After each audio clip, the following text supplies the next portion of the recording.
자, 여러분. 자녀 교육 경로 정하는 것 진짜 쉽지 않죠?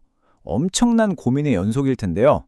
오늘 우리가 아주 깊게 그리고 아주 현실적으로 파헤쳐볼 주제가 바로 이겁니다.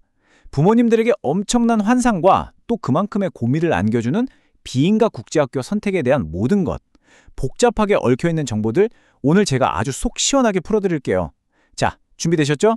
바로 본론으로 들어가 보겠습니다. 비인가 국제학교를 단 한 번이라도 고민해 보셨다면 아마 속으로 수백 번은 던져보셨을 질문일 겁니다. 진짜 이 피말리는 한국 내신 경쟁에서만 쏙 빠져나가면 우리 아이 대학 가는 길이 좀 수월해지지 않을까? 하는 그 막연한 기대감 말이죠. 오늘 끝까지 들으시면요. 이 질문에 대한 아주 차갑고 뼈 때리는 하지만 가장 명확한 해답을 얻어가실 수 있을 겁니다. 오늘 우리가 함께 짚어볼 로드맵인데요. 첫 번째, 환상과 현실 리스크. 두 번째, 학력 증명과 검정고시. 세 번째, 고1 이전 운명의 이중 트랙. 이어서 목표 대학별 로드맵과 포트폴리오 구축, 그리고 마지막으로 절대 놓치면 안 되는 필수 체크리스트까지. 이 불안하고 복잡한 주제를 제가 아주 명확한 행동 지침으로 싹 정리해 드릴 테니까요. 잘 따라와 주세요. 네, 첫 번째 섹션입니다. 1번, 환상과 냉혹한 현실, 리스크. 일단 전략을 짜기 전에 우리가 서 있는 진짜 현실적인 위치, 법적 지위부터 파악하고 넘어가야겠죠? 우리가 여기서 마주하는 가장 근본적인 교환 조건이 있습니다. 제도권 학교 안에 있으면, 네, 맞아요. 숨막히는 내신 경쟁은 있죠. 하지만 학력이 공식적으로 딱 인정되고 학생부라는 아주 강력하고 공식적인 안전망이 생깁니다. 그런데 비인가 국제학교로 발을 내딛는 순간 내신 경쟁에서는 해방될지 몰라도 국가가 보장하는 학력 인정과 안전망을 말 그대로 다 잃어버리게 되는 거예요. 초중등 교육법상 정규 학교가 아니기 때문에 여기서 몇 년을 공부하고 졸업을 했다 한들 그 사실 하나만으로는 우리 아이의 학력을 단 1%도 증명할 수 없다는 겁니다. 게다가 요즘 상황이 심상치 않아요. 훨씬 더 엄격해지고 있거든요. 최근 교육부 움직임을 보면요. 미인가 교육시설에 무자격 교사가 있는 건 아닌지, 교육이 부실하지 않은지 정말 매섭게 점검하고 있습니다. 경고했는데 안 고친다? 바로 고발 들어가고 수사 의뢰합니다. 심지어 폐쇄 명령을 내리거나 이행 강제금까지 검토하고 있어요. 그러니까 내일 당장 이 시설이 문을 닫을 수도 있다는 그 엄청난 리스크를 온전히 우리 학생과 학부모님이 짊어지고 가야 한다는 뜻입니다. 자, 그럼 두 번째 섹션으로 넘어가 보죠. 학력 증명, 그리고 검정고시의 필수성입니다. 이건 선택이 아니라 절대 타협할 수 없는 필수 관문이에요. 여기서 부모님들의 마인드셋을 완전히 180도 바꾸셔야 합니다. 비인가 국제학교 진학은 절대로 험난한 입시를 피하는 도피처나 내신 회피가 아닙니다. 오히려 학교라는 제도권이 알아서 챙겨주던 모든 학업 증명을 이제는 우리 아이가 맨몸으로 부딪혀서 스스로 해내야 하는 증명 방식의 완전한 전환이에요. 남들보다 훨씬 더 개인적이고 빡빡한 방식으로 실력을 입증하는 진짜 어려운 길을 선택하신 거라고 보셔야 합니다. 정규 학생부가 없으니까 이제 우리는 이 모든 걸 외부 수단으로 입증해야 합니다. 기본 중에 기본, 고졸 학력은 무조건 검정고시로 패스해야 하고요. 학업 능력은 학교 시험이 없으니 수능이나 SAT, AP 같은 외부 공인시험 점수로 들이밀어야죠. 전공 적합성도 마찬가지입니다. 학생부 세특이 없으니 개인이 직접 탐구 보고서를 쓰고 외부 프로젝트를 띄어서 채워야 해요.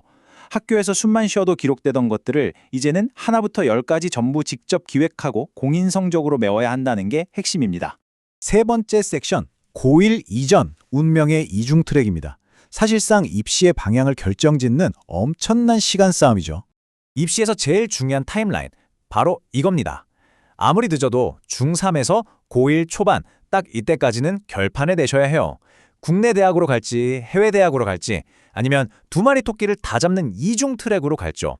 이중 트랙의 장점, 물론 명확하죠. 국내외 진학 선택지를 모두 열어둘 수 있으니까 마음은 든든할 겁니다. 하지만 단점도 아주 치명적이에요. 수능 챙기랴, 공인영어 준비하랴, 외부 모의고사 점수까지 챙기랴, 학생의 학업 부담이 정말 살인적으로 늘어납니다. 자칫하면 양쪽 다 이도저도 안 되는 최악의 상황을 맞을 수도 있어요. 상담하다 보면 이런 분들 정말 많으신데요. 일단 국제학교 보내보고 나중에 애 상황 봐서 슬쩍 국내대로 돌려보지 뭐. 여러분, 진짜 장담하는데 이게 제일 위험한 착각입니다. 애초에 국제학교 커리큘럼은 수능 준비랑 아예 돌아가는 판이 달라요. 나중에 고2, 고3 돼서 방향을 튼다? 그때 아이가 혼자 감당해야 할 학습의 구멍은 이미 걷잡을 수 없이 커져 있을 겁니다. 자, 그럼 네 번째. 그렇다면 구체적으로 어떻게 준비해야 할까요? 목표 대학별 맞춤 로드맵 3가지 시나리오로 쪼개서 보여드릴게요. 첫 번째 시나리오는 국내의 상위권 대학을 노리는 경우입니다. 여기서 가장 많이들 하시는 착각이 바로 영어예요. 국제학교 다니니까 영어는 잘하겠죠. 근데요, 국내 스카이나 상위권 의대, 공대를 가려면 핵심은 영어가 아니라 무조건 수능 국어랑 수학입니다. 특히 이과라면 수학 1등급, 과탐 최상위권 성적 안 나오면 상위권 대학 문턱도 못 넘습니다. 우리 애가 영어를 원어민처럼 하는데요. 한국 정시 입시에선 부족한 수학 점수를 영어 유창함으로 절대 덮어주지 않습니다. 두 번째 시나리오는 국내 대학의 국제계열이나 특기자 전형입니다. 이건 단순히 미드 자막 없이 봐요, 프리토킹 잘해요 수준을 뽐내는 전형이 아니에요. 토플 105점 이상은 그냥 깔고 가는 기본이고요.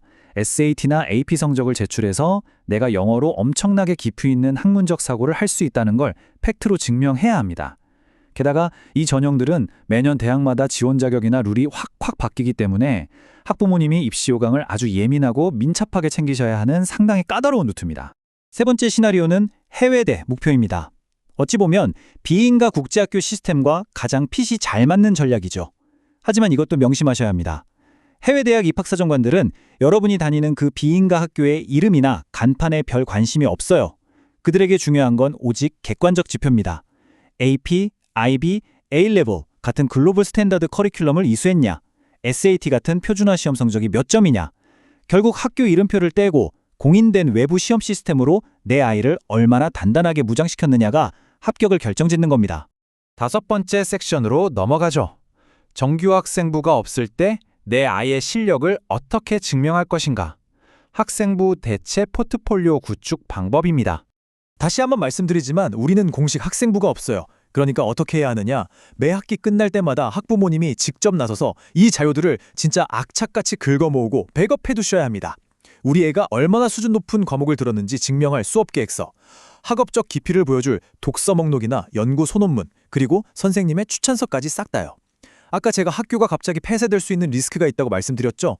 그런 최악의 사태가 터져도 내 아이의 기록은 살아남을 수 있도록 철저하게 개인적으로 자료를 관리하셔야 합니다. 자, 이제 마지막 6번째 섹션입니다. 학교 등록금 결제하기 전에 반드시 확인해야 할 최종 필수 체크리스트, 상담실에서 던져야 할 아주 날카로운 질문들입니다. 학교 투어 가시면 원어민 선생님들 보이고 시설 화려하고 홍보 팸플릿은 기가 막히게 잘 되어 있을 거예요. 거기 현혹되시면 안 됩니다. 원장님 딱 마주보고 이렇게 단호하게 물어보세요. 대학에 제출할 수 있는 공식 성적표 발급됩니까? 선생님들 실제 전공이랑 교원 자격 투명하게 공개되나요? AP나 IB 같은 글로벌 외부 인증 시스템 학교에 깔려 있습니까? 그리고 만약에 피치 못하게 학교가 폐교되거나 우리가 전학 갈 때 환불 규정은 100% 명확합니까? 이 질문들에 어물쩍 넘어가는 학교라면 거긴 훌륭한 학교라기보단 그냥 학비가 어마어마하게 비싼 어학원일 확률이 높습니다. 오늘 제가 드린 모든 설명을 단 한 줄로 요약하는 핵심 문장입니다. 제도권을 벗어나면 자유로워지는 것이 아니라 모든 증명을 스스로 해야 한다. 한국식 내신 스트레스라는 무거운 짐을 바닥에 내려놓는 순간 철저한 자기증명이라는 훨씬 더 무겁고 더 외로운 짐을 새로 짊어져야 합니다. 그게 바로 고위험을 동반한 우회로 비인가 국제학교의 민낯이자 진짜 얼굴입니다. 자, 이제 마지막으로 영상을 보시는 학부모님들께 묻고 싶습니다.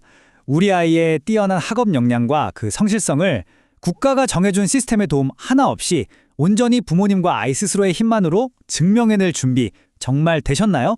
스스로 생각했을 때 확신에 차서 네, 할 수 있습니다 라고 대답할 수 있을 때 비로소 이 가시밭길 같지만 또 한편으론 기회가 될 수 있는 입시 로드맵의 첫 단추를 끼우실 수 있을 겁니다. 오늘 이 해설이 여러분의 길고 고된 입시 여정에 흔들리지 않는 명확한 나침반이 되었기를 바랍니다. 끝까지 함께해 주셔서 감사합니다.